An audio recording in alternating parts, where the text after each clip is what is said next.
Hello students, welcome to my channel learn with Komal. आज हम देखने वाले हैं कथा लेखन प्रधानमंत्र्याचे चातुर्य। प्रधानमंत्र्याचे चातुर्य ही मराठीमध्ये असलेलं कथा लेखन आहे, पण मी हे मुलांना हिंदीमध्ये एक्सप्लेन करणार आहे। आज हम इसको क्या करने वाले हैं, हिंदी में ट्रांसलेट करने वाले हैं। कथा लेखन ये आपको 10th की बोर्ड एग्जाम के लिए क्या होने वाला है, 5 मार्क्स के लिए आने वाला क्वेश्चन है। तो आज हम देखते हैं कथा लेखन में क्या है।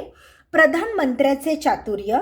प्रधानमंत्र्याचे चातुर्य मतलब जो प्रधानमंत्री है उसकी होशियारी, और उसकी होशियारी से हमें क्या पता चला है ये आज हम इस कथा लेखन में देखने वाले हैं। चलो तो बच्चों देखते हैं। फार फार वर्षापूर्वीची कथा आहे ही। विदिशा नावाच्या वैभवशाली नगरीत राजा प्रतापसेन राज्य करीत होता। मतलब बहुत सालों पुरानी की ये कथा है। विदिशा नाम के वैभवशाली नगरी में राजा प्रतापसेन नाम का राजा क्या कर रहा था, राज कर रहा था। तो न्यायप्रिय व प्रजाहित दक्ष होता।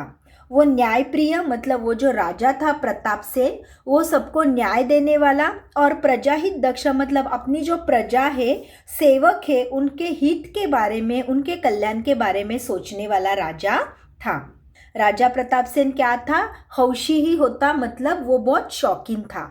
त्याच्या पराक्रमी वृत्तीला त्याचा राजेशाही थाट शोभून दिसत असे। उसकी जो पराक्रमी वृत्ति थी मतलब उसने जो भी अच्छे कार्य किए थे, अच्छे पराक्रम किए थे, वो उसकी राजेशाही थाट को क्या कर रहे थे, शोभा दे रहे थे। त्याच्याकडे हिऱ्याची अंगठी होती। उसके पास क्या थी, हीरे की अंगूठी थी। ती त्याला महारानी राजेश्वरी ने दिली होती, और वो अंगूठी उसको किसने दी थी, महारानी राजेश्वरी ने। एकदा दसरा उत्सवाच्या वेळी राजाची ती अंगठी चोरीला गेली, और क्या था, दसरा फेस्टिवल था, मतलब ये जो दशहरा का उत्सव था, तभी क्या हुआ, राजा की वो जो अंगूठी थी वो चोरी हो गई।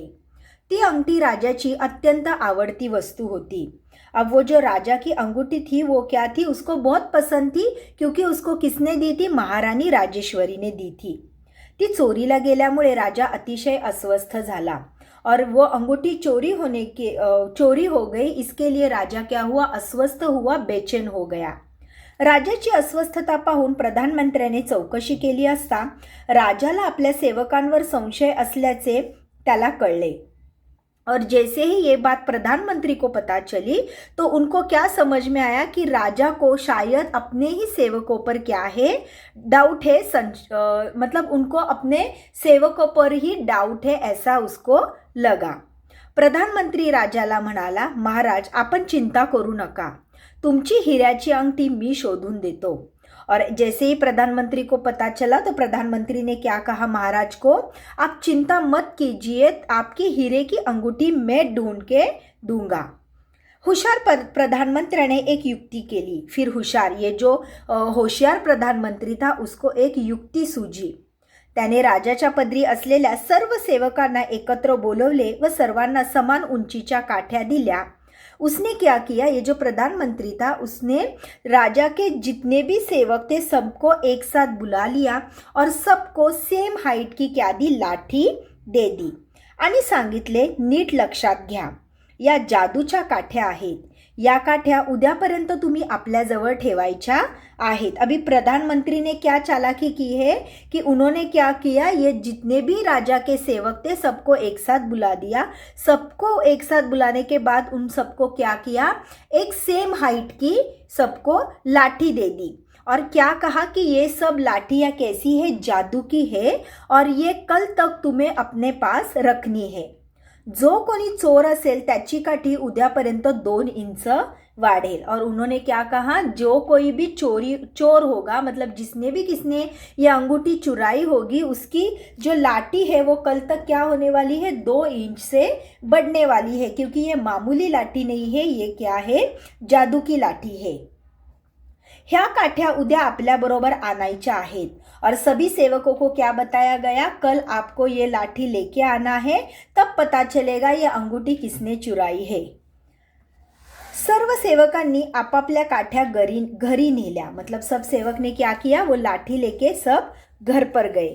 खरे म्हणजे निषाद नावाच्या सेवकाला राजाच्या मौल्यवान अंगठीचे प्रलोभन वाटल्यामुळे अत्यंत नियोजनबद्ध हातचलाकीने त्याने ती चोरली होती। लेकिन सच में मतलब सच कहो तो निषाद नाम का जो भी सेवक था उसको क्या हुआ था, ये जो राजा की महंगी अंगूठी थी उसका लोभ हुआ था। इसलिए बहुत नियोजनबद्ध मतलब बहुत चालाकी से और उसने क्या किया था, वो अंगूठी चुराई थी। आपली चोरी उघडकीस येणार नाही असे त्याला वाटले होते। वो जो ये था सेवक था, ये जो निषाद सेवक था उसे क्या लगा था कि मेरी चोरी नहीं पकड़ी जाएगी। क्यों? क्योंकि उसने बहुत चालाकी से ये अंगूठी चुराई थी। पण आता मात्र त्याच्या मनावर दडपण आले। लेकिन जैसे ही प्रधानमंत्री ने ये जादू की लाठी दी थी जो क्या होने वाली थी, 2 इंच बढ़ने वाली थी, इस वजह से उसके मन पे क्या हुआ, दडपण आया। मतलब वो चिंतित हो गया, अस्वस्थ हो गया, बेचैन हो गया। त्याला रात्री झोप लागत नव्हती, उसको नींद ही नहीं आ रही थी। त्याच्या डोक्यात विचार चक्र सुरू होते। वो डर गया था क्योंकि अंगूठी निषाद नाम के सेवक ने चुराई थी, तो वो डर गया था कि कल अभी क्या होने वाली है, मेरी लाठी 2 इंच से बढ़ने वाली है। इसलिए उसके दिमाग में क्या था, विचार चक्र शुरू ही था। अखेर त्याला एक मार्ग सापडला और उसे एक रास्ता मिल ही गया। त्याने रात्री 2 वाजता उठून स्वतःची काठी 2 इंच कापली आणि तो झोपी गेला। अभी ये जो प्रधानमंत्री थे उन्होंने क्या कहा था, जो कोई चोर रहेगा उसकी लाठी क्या होने वाली है, 2 इंच बढ़ने वाली है। और जो चोर था सेवक निषाद, उसको पता था कि ये अंगूठी उसी ने चुराई है, इसलिए उसने खुद की लाठी क्या की, 2 इंच कट कर दी और वो सो गया। दुसऱ्या दिवशी प्रधानमंत्र्याने सर्व सेवकांच्या काठ्या तपासल्या। दूसरे ही दिन प्रधानमंत्री ने क्या किया, सब सेवक की लाठियां चेक की। खऱ्या चोराची काठी 2 इंच कमी आढळल्याने प्रधानमंत्र्याने चोराला बरोबर पकड़ले। और जो रियल का चोर था मतलब जो निषाद था, उसकी लाठी क्या हुई थी, 2 इंच कम थी। क्योंकि 2 इंच लाठी बढ़ने ही वाली नहीं थी, ये तो जादू की लाठी थी ही नहीं, ये तो प्रधानमंत्री की होशियारी थी, चातुर्य था। लेकिन उन्होंने क्या किया, चोर को पकड़ने के लिए अपना दिमाग लगाया और ये जो निषाद था उसकी जो लाठी थी वो क्या हुई, 2 इंच कम निकली। तभी उन्होंने बराबर पकड़ा कि खुद को बचाने के लिए उसने ये लाठी काट दी है। निषादची चोरी उघडकीला आली होती, मतलब निषाद की चोरी पकड़ी गई। त्याने शर्मेने मान खाली घातली व राजाची क्षमा मागितली। उसको खुद को शर्म आई और उसने क्या की, राजा की क्षमा मांगी।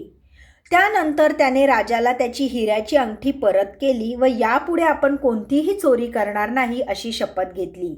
तुरंत वही के वही उसने क्या की, राजा की हीरे की अंगूठी उनको वापस दे दी और क्या कहा कि आगे से मैं कभी चोरी नहीं करूँगा, ऐसे उसने कसम खा ली। राजा ने मोठ्या मनाने त्याला क्षमा केली और राजा भी क्या था, प्रजाहित दक्ष था, प्रजा के हित के बारे में सोचने वाला न्यायप्रिय राजा था। इसलिए उन्होंने भी क्या किया, बड़े मन से बड़े दिल से उसको क्षमा दे दी। अभी देखो कथा लेखन में तात्पर्य क्या बताया गया है, चोरी फसवेगिरी इत्यादि दुर्गुणांपासून दूर रहावे। मतलब बच्चों, चोरी फसवेगिरी यानी चोरी करना, किसी को फंसाना, धोखा देना, झूठ बोलना, इन सभी दुर्गुणों से मतलब इन सभी बुरी चीज़ों से हमें क्या रहना चाहिए, हमेशा दूर रहना चाहिए। ये हमारे लिए अच्छा नहीं है, ये अच्छे गुण नहीं है।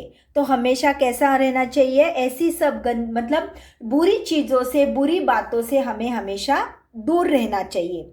अभी देखो ये जो कथा लेखन है प्रधानमंत्र्याचे चातुर्य, आपको क्या करना है, आपको 10th के मतलब जो भी बोर्ड में एग्जाम रहेगा वो 5 मार्क के लिए कथा लेखन आपको पूछा जाएगा। आपको पॉइंट्स दिए जाएंगे, अच्छे तरीके से आपको पॉइंट्स रीड करने हैं और उसके बाद क्या करना है, वो कथा तैयार करनी है। और जब भी बच्चों कथा आप लिखोगे तो ध्यान से आपको क्या करना है, कथा का टाइटल यानी शीर्षक देना है और तात्पर्य यानी मॉरल ऑफ द स्टोरी आपको लिखना ज़रूरी है। इससे आपको पूरे मार्क्स मिलने के चांसेस हैं। चलो तो बच्चों, जल्द ही हम आगे के निबंध में मिलते हैं। Thank you.